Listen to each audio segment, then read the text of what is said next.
സ്നേഹം നിറഞ്ഞ പ്രിയപ്പെട്ട വിദ്യാർത്ഥികളെ, ഇന്നത്തെ ക്ലാസ്സിലൂടെ കഴിഞ്ഞ ക്ലാസ്സിൽ പറഞ്ഞ കഥയുടെ ബാക്കിയാണ് പറയാൻ പോകുന്നത്. എല്ലാവരും കഥ നന്നായി ശ്രദ്ധിക്കുക. ഇവാൻ ഇവാനിച്ച് തൻ്റെ കഥ പറയാൻ തുടങ്ങി. ഞങ്ങൾ 2 സഹോദരന്മാരായിരുന്നു. ഞാൻ ഇവാൻ ഇവാനിച്ച്, എന്നെക്കാളും 2 വയസ്സ് കുറഞ്ഞ എൻ്റെ സഹോദരൻ നിക്കോളായ് ഇവാനിച്ച്. ഞാൻ പഠിച്ച് ഒരു വെറ്ററിനറി സർജനായപ്പോൾ നിക്കോളായ് ഒരു എക്സ്ചക്കർ ഓഫീസറായിരുന്നു. ഞങ്ങളുടെ അച്ഛൻ മിലിട്ടറിയിലായിരുന്നു ജോലി ചെയ്തിരുന്നത്.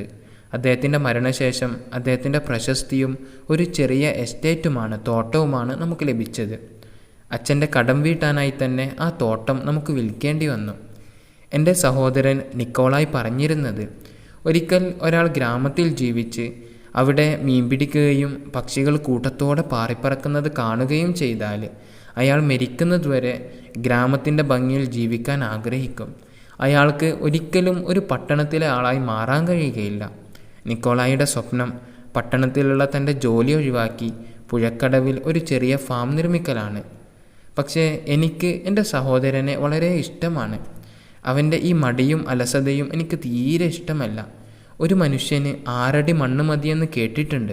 പക്ഷേ അത് ജീവനുള്ള മനുഷ്യന് വേണ്ടിയല്ല, മറിച്ച് മൃതശരീരത്തിനാണ് 6 അടി മണ്ണ് ആവശ്യമുള്ളത്.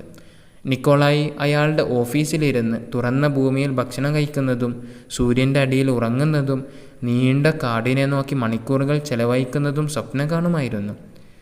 കൃഷികളെപ്പറ്റിയുള്ള ബുക്കായിരുന്നു നിക്കോളായി വായിച്ചിരുന്നത്. നദികളും കാടുകളും പൂക്കളും ഭക്ഷണങ്ങളും കൂടുകളുമുള്ള ഒരു ഫാം അദ്ദേഹം സ്വപ്നം കണ്ടു. എല്ലാത്തിലും അദ്ദേഹത്തിന് ഒരു നെല്ലിക്കമരം നിർബന്ധമായിരുന്നു. നെല്ലിക്കമരമില്ലാത്ത ഒരു ഫാം അദ്ദേഹത്തിന് ചിന്തിക്കാൻ പോലും കഴിഞ്ഞിരുന്നില്ല. ഈ സ്വപ്നങ്ങൾ നിറവേറ്റാൻ വേണ്ടി അയാൾ അറുപിശുക്കനായി ജീവിച്ചു. നല്ല രീതിയിൽ ഭക്ഷണം കഴിക്കുക പോലുമില്ലായിരുന്നു. അദ്ദേഹം പിശുക്കനെപ്പോലെ ജീവിച്ച് പണങ്ങളെല്ലാം ബാങ്കിൽ നിക്ഷേപിച്ചു. ഞാൻ ഒരിക്കൽ ഹോളിഡേ ട്രിപ്പിനായി നിക്കോളായിക്ക് പണം നൽകിയിരുന്നു. പക്ഷേ അതും അയാൾ ബാങ്കിൽ സൂക്ഷിച്ചു വെച്ചു. അങ്ങനെ വർഷങ്ങൾ കടന്നുപോയി. ഇപ്പോൾ നിക്കോളായിക്ക് 40 വയസ്സ് പൂർത്തിയായിരിക്കുന്നു. ഇപ്പോഴും നിക്കോളായി അദ്ദേഹത്തിൻ്റെ സ്വപ്നത്തിന് വേണ്ടി പണം സൂക്ഷിച്ചു വെക്കുന്നുണ്ട്. അങ്ങനെ ഒടുവിൽ നിക്കോളായ് കൂടുതൽ പണം ഒരുമിച്ച് കൂട്ടാൻ വേണ്ടി പണക്കാരിയായ വൃദ്ധയായ വിരൂപിയായ ഒരു സ്ത്രീയെ വിവാഹം കഴിച്ചു. നിക്കോളായ് അവളെ അരപ്പട്ടിണിക്കിട്ടുകൊണ്ട് സ്വന്തം പേരിൽ പണം ബാങ്കിൽ നിക്ഷേപിക്കുകയുണ്ടായി. കഥയുടെ ബാക്കി അടുത്ത ക്ലാസ്സിലൂടെ വിവരിക്കുന്നതാണ്. പാഠം ശ്രദ്ധിക്കുക. We are 2 brothers, he began. I, Ivan Ivanich, and Nikolai Ivanich, 2 years younger. അങ്ങനെ ഇവാൻ ഇവാനിച്ച് തൻ്റെ കഥ പറയാൻ തുടങ്ങി. ഞങ്ങൾ 2 സഹോദരന്മാരാകുന്നു. ഞാൻ ഇവാൻ ഇവാനിച്ച്, എന്നെക്കാളും 2 വയസ്സ് കുറഞ്ഞ എൻ്റെ സഹോദരൻ Nikolai Ivanich. I went in for study and became a veterinary surgeon.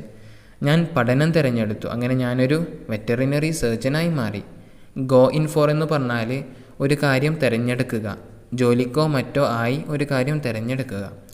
While Nikolai was at the exchequer court when he was 19. അതേസമയം 19-ാം വയസ്സിൽ തന്നെ നിക്കോളായ് എക്സ്ചക്കർ കോർട്ടിലായിരുന്നു. അവർ father Chimsha Himalaisky was a cantonist, but he died with an officer's rank and left us his title of nobility and a small estate. ഞങ്ങളുടെ അച്ഛൻ തിംഷ ഹിമലൈസ്കി ഒരു കാൻഡോണിസ്റ്റ് ആയിരുന്നു. അദ്ദേഹം ഉദ്യോഗസ്ഥ പദവിയോടെയാണ് മരിച്ചത്. അദ്ദേഹത്തിൻ്റെ മഹത്തായ സ്വഭാവവും പ്രശസ്തിയും ഒരു ചെറിയ എസ്റ്റേറ്റുമാണ്, തോട്ടവുമാണ് നമുക്ക് അദ്ദേഹം ബാക്കിയാക്കിയത്. After his death the estate went to pay his debts. അച്ഛൻ്റെ മരണശേഷം എസ്റ്റേറ്റ് കൊണ്ട് അച്ഛൻ്റെ കടം തന്നെ വീട്ടേണ്ടി വന്നു. However we spend our childhood there in the country. എന്നിരുന്നാലും ഞങ്ങൾ ഞങ്ങളുടെ ബാല്യം, ഞങ്ങളുടെ കുട്ടിക്കാലം ഗ്രാമത്തിലെ ആ എസ്റ്റേറ്റിൽ, തോട്ടത്തിൽ ചെലവഴിച്ചു. We were just like peasants' children, spent days and nights in the fields and the woods, minded the horses, barked the lime trees, fished and so on. ഞങ്ങൾ കർഷകരുടെ മക്കളെപ്പോലെയായിരുന്നു. വയലുകളിലും കാടുകളിലും കുതിരകളെ പരിപാലിച്ചും നാരങ്ങമരത്തിൻ്റെ തൊലികൾ ചെത്തിക്കളഞ്ഞും മീൻ പിടിച്ചും രാവുകളും പകലുകളും ചെലവഴിച്ചു. മൈൻഡ് എന്ന് പറഞ്ഞാൽ ലുക്ക് ആഫ്റ്റർ, പരിപാലിക്കുക. ബാർക്ക് എന്നാൽ തൊലികൾ ചെത്തിക്കളയുക. And you know, once a man has fished or watched the treasures hovering in flocks over the village in the bright, cool autumn days, he can never really be a townsman, and to the day of his death he will be drawn to the country. നിങ്ങൾക്കറിയുന്നത് പോലെ ഒരിക്കൽ ഒരു മനുഷ്യന് തണുത്ത തെളിഞ്ഞ ശരത്കാലത്ത് ഗ്രാമത്തിൽ വെച്ച് മീൻ പിടിക്കുകയും അല്ലെങ്കിൽ ഗ്രാമത്തിന് മുകളിലായി ചുറ്റിത്തിരിയുന്ന പക്ഷിക്കൂട്ടങ്ങളെ കാണുകയും ചെയ്താൽ അയാൾക്ക് ഒരിക്കലും ഒരു നഗരവാസിയാകാൻ കഴിയില്ല. അവൻ്റെ മരണം വരെ അവൻ ഗ്രാമത്തിലേക്ക് ആകർഷിക്കപ്പെട്ടു കൊണ്ടേയിരിക്കും. My brother pined away in the exchequer. എൻ്റെ ബ്രദർ, എൻ്റെ സഹോദരൻ എക്സ്ചക്കറിലായതിനാൽ ഗ്രാമത്തിലെ കാഴ്ചകളൊക്കെ നഷ്ടപ്പെട്ട് അതീവ ദുഃഖിതനായി മാറി. Years passed and he sat in the same place, wrote out the same documents. അങ്ങനെ വർഷങ്ങൾ കടന്നുപോയി. അദ്ദേഹം അതേ സ്ഥലത്തിരുന്ന് ഒരേ രേഖകൾ എഴുതിത്തളർന്നു. റൈറ്റ് ഔട്ട് എന്ന് പറഞ്ഞാൽ എഴുതിത്തളരുക. And thought of one thing, how to get back to the country and to buy a small farm somewhere by the bank of a river or a lake. അതോടൊപ്പം അദ്ദേഹം ഒരു കാര്യം ചിന്തിച്ചു. എങ്ങനെയാണ് ഗ്രാമപ്രദേശത്തേക്ക് മടങ്ങുക? എങ്ങനെയാണ് നദിയുടെയോ തടാകത്തിൻ്റെയോ തീരത്ത് ഒരു ചെറിയ ഫാം വാങ്ങുക? He was a good fellow and I loved him. അദ്ദേഹം നല്ലൊരു വ്യക്തിയായിരുന്നു. ഞാൻ അദ്ദേഹത്തെ ഇഷ്ടപ്പെടുകയും ചെയ്തു. But I never sympathised with the desire to shut oneself upon one's own farm. സ്വന്തം കൃഷിയിടത്തിൽ സ്വയം തന്നെ അടച്ചുപൂട്ടാനുള്ള, ജീവിതം കഴിച്ചുകൂട്ടാനുള്ള ആഗ്രഹത്തെ ഞാൻ ഒരിക്കലും സപ്പോർട്ട് ചെയ്തില്ല. It is a common saying that a man needs only 6 feet of land, but surely a corpse wants that, not a man. ഒരു മനുഷ്യന് 6 അടി സ്ഥലം മാത്രമേ ആവശ്യമുള്ളൂ എന്നത് ഒരു സാധാരണ പഴഞ്ചൊല്ലാണ്. പക്ഷെ തീർച്ചയായും ഒരു മൃതദേഹത്തിനാണ് 6 അടി മണ്ണ് ആവശ്യമുള്ളത്, അല്ലാതെ ഒരു ജീവനുള്ള മനുഷ്യനല്ല. To leave town and the struggle and the swim of life and go to hide yourself in a farm house is not life, it is egoism, laziness. നഗരം വിട്ടുപോകലും ജീവിതത്തിലെ പ്രയത്നവും പോരാട്ടവും ഒഴിവാക്കലും ഫാം ഹൗസിൽ ഒളിച്ചിരിക്കലും യഥാർത്ഥ ജീവിതമല്ല. അതൊരു സ്വാർത്ഥതയും മടിയുമാണ്. ഈഗോയിസം എന്ന് പറഞ്ഞാൽ സ്വാർത്ഥത, അതേപോലെ ലാസിനസ് എന്ന് പറഞ്ഞാൽ മടി. My brother Nikolai, sitting in his office, would dream of eating out in the open air and of sleeping in the sun and of sitting for hours together on a seat by the gate and gazing at the fields and the forest. എൻ്റെ സഹോദരൻ Nikolai ഓഫീസിലിരിക്കുമ്പോൾ തുറന്ന പ്രദേശത്ത് ഭക്ഷണം കഴിക്കുന്നതും സൂര്യന് താഴെ ഉറങ്ങുന്നതും ഗേറ്റിനടുത്തുള്ള ഒരു സീറ്റിൽ മണിക്കൂറുകളോളം ഇരിക്കുന്നതും കാടുകളിലേക്കും വയലുകളിലേക്കും നോക്കുന്നതും സ്വപ്നം കാണുമായിരുന്നു. ഗെയ്സ് എന്ന് പറഞ്ഞാൽ നിരീക്ഷിക്കുക, നോക്കുക എന്നാണ്. Books on agriculture and the hints in almanacs were his joy, his favourite spiritual food. കൃഷിയെക്കുറിച്ചുള്ള പുസ്തകങ്ങളും വാർഷിക സൂചനകളിലുമായിരുന്നു അദ്ദേഹം സന്തോഷം കണ്ടെത്തിയിരുന്നത്. അതോടൊപ്പം ഇവകളായിരുന്നു അദ്ദേഹത്തിൻ്റെ പ്രിയപ്പെട്ട ആത്മീയ ഭക്ഷണങ്ങൾ. ഇവകൾ വായിക്കുന്ന സമയത്തായിരുന്നു അദ്ദേഹത്തിന് ആത്മീയമായ സന്തോഷം ലഭിച്ചിരുന്നത്. And he liked reading newspapers. പത്രങ്ങൾ വായിക്കാൻ അദ്ദേഹത്തിന് ഇഷ്ടമായിരുന്നു. Advertisements of land to be sold with the farm house, river, garden, mill and milk pond. പക്ഷേ ഫാം ഹൗസ്, നദി, പൂന്തോട്ടം, മില്ല്, കുളം എന്നിവകളുള്ള ഒരു ഭൂമി വിൽക്കപ്പെടാനുണ്ട് എന്ന പരസ്യങ്ങൾ മാത്രമാണ് പത്രങ്ങളിലൂടെ അദ്ദേഹം വായിക്കാറുള്ളത്. And he would dream of garden walls, flowers, fruits, nest, carp in the pond. പൂന്തോട്ടത്തിൻ്റെ മതിലുകളെയും പൂക്കളെയും പഴങ്ങളെയും പക്ഷിക്കൂടുകളെയും കുളത്തിലെ കരിമീനിനെയും അദ്ദേഹം സ്വപ്നം കാണുമായിരുന്നു. Don't you know and all the rest of it. അതോടൊപ്പം നിനക്കറിയില്ല ഗ്രാമത്തിൽ മറ്റെന്തൊക്കെയാണ് കാണാൻ പറ്റുന്നത്, അതൊക്കെ അദ്ദേഹം സ്വപ്നം കാണുമായിരുന്നു. These fantasies of his used to vary according to the advertisements he found. അദ്ദേഹം കാണുന്ന പരസ്യങ്ങൾക്കനുസരിച്ച് അദ്ദേഹത്തിൻ്റെ സ്വപ്നങ്ങൾ മാറാറുണ്ടായിരുന്നു, വ്യത്യാസപ്പെടാറുണ്ടായിരുന്നു. But somehow there was always a gooseberry bush in every one. എന്തായാലും അദ്ദേഹത്തിൻ്റെ സ്വപ്നത്തിൽ എല്ലായ്പ്പോഴും ഒരു നെല്ലിക്കയുടെ മരമുണ്ടായിരുന്നു. Not a house, not a romantic spot could he imagine without its gooseberry Bush.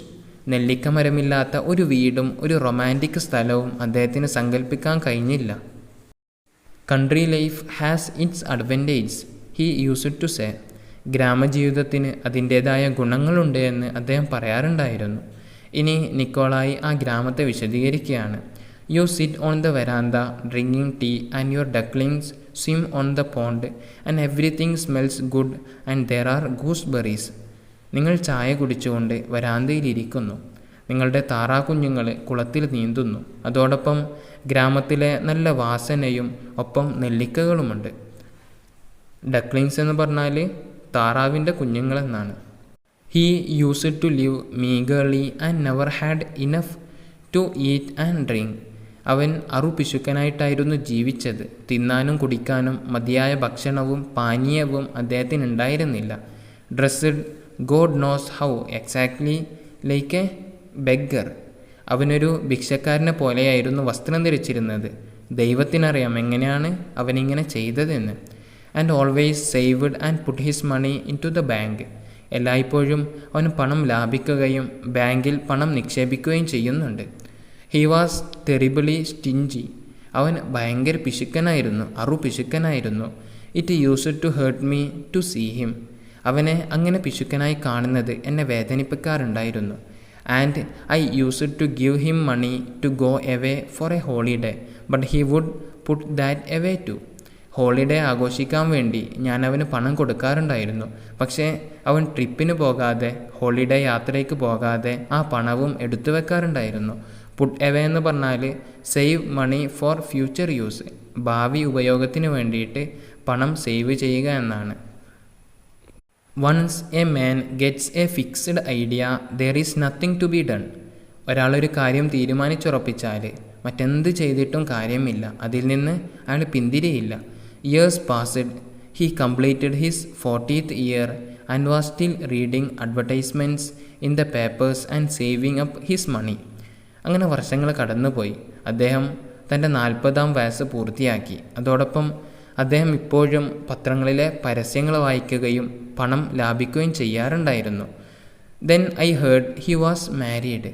അവൻ വിവാഹം കഴിച്ചെന്ന് ഞാൻ കേട്ടു. Still with the same idea of buying a farm house with a gooseberry bush he married an elderly ugly widow. നെല്ലിക്കച്ചെടിയുള്ള ഒരു farm house വാങ്ങുക എന്ന ആശയത്തോടെ അദ്ദേഹം വൃദ്ധയായ വിരൂപിയായൊരു വിധവയെ വിവാഹം കഴിച്ചു.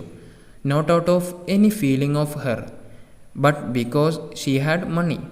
അവളോടുള്ള വികാരത്തിലൊന്നുമല്ല നിക്കോളായി അവളെ വിവാഹം കഴിച്ചത്, മറിച്ച് അവൾക്ക് പണമുള്ളത് കൊണ്ടാണ് നിക്കോളായി അവളെ വിവാഹം കഴിച്ചത്. With her he lived stingily kept her half starved. അവളോടൊപ്പവും അവൻ പിശുക്കനായിട്ടായിരുന്നു ജീവിച്ചത്. അതോടൊപ്പം അവളെ അവൻ അർദ്ധ പട്ടിണിക്കിടുകയും ചെയ്തിട്ടുണ്ട്. And put that money into the bank in his own name. അതോടൊപ്പം പണം സ്വന്തം പേരിൽ അദ്ദേഹം ബാങ്കിൽ നിക്ഷേപിക്കുകയും ചെയ്തു. Money like vodka can play queer tricks with a man. പണത്തിന് വോഡ്കയെപ്പോലെ, കള്ളിനെ പോലെ മനുഷ്യൻ്റെ മേൽ തന്ത്രങ്ങൾ മെനയാൻ സാധിക്കും. ബാക്കി ഭാഗം അടുത്ത ക്ലാസ്സിലൂടെ എടുക്കുന്നതായിരിക്കും. സംശയമുള്ള ഭാഗങ്ങളുണ്ടെങ്കിൽ നിർബന്ധമായും ചോദിച്ച് മനസ്സിലാക്കുക.